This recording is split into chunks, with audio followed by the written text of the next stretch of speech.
আমি এই ফার্স্ট তারাপীঠে আর আগামী বছর আবারও আসতে চাই। এসে মায়ের দর্শন পেলাম, সারাদিনটাই থাকবো আজকে। আজ পয়লা বৈশাখ, বাংলা নববর্ষের প্রথম দিন। আর এই বাংলা বছরের প্রথম দিনে এই বীরভূমের তারাপীঠে মা তারার মন্দিরে ভক্তের সমাগম চোখে পড়ার মতো।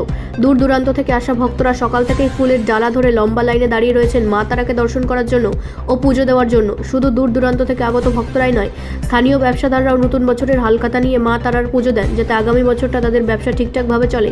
আজ ভোরবেলায় মা তারাকে স্নান করানোর পর মঙ্গল আরতি করা হয় এবং তারপর থেকে সর্বসাধারণের জন্য খুলে দেওয়া হয় মা তারার গর্ভগৃহের দ্বার। আজ দুপুরে মা তারাকে বিশেষ ভোগ নিবেদন করা হবে। ভোগের মধ্যে থাকবে ভাত, ডাল, 5 রকমের ভাজা, 5 রকমের মিষ্টি, পোলাও, শোল মাছ পোড়া, পায়েস। যেহেতু আজকে বছরের প্রথম দিন এবং তারাপীঠ মন্দিরে ভক্তের সমাগমও বেশি, তাই মন্দির কমিটির পক্ষ থেকে রয়েছে কড়া ব্যবস্থা এবং যে কোনো ধরনের অপ্রীতিকর ঘটনা এড়াতে পুলিশ প্রশাসনের তরফ থেকে রয়েছে কড়া নজরদারি। শিলিগুড়ি থেকে।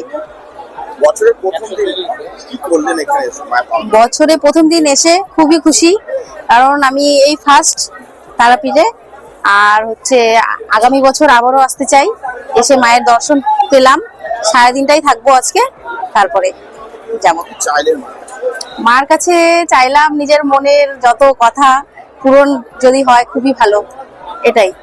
আর সবাই ভালো থাকুক, বাবা মা ভালো থাকুক। পরিবারের জন্যই কামনা করেছি, নিজের জন্য করেছি, সবাই যারা এসেছে সবারটাই পূরণ হোক।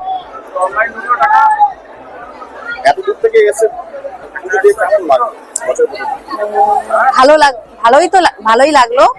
আর ভাবতে পারিনি মার দর্শন করতে পারবো, দর্শন হয়েছে, খুবই খুশি। পাপিয়া সরকার। ব্যুরো রিপোর্ট, রাষ্ট্রীয় প্রসার বাংলা।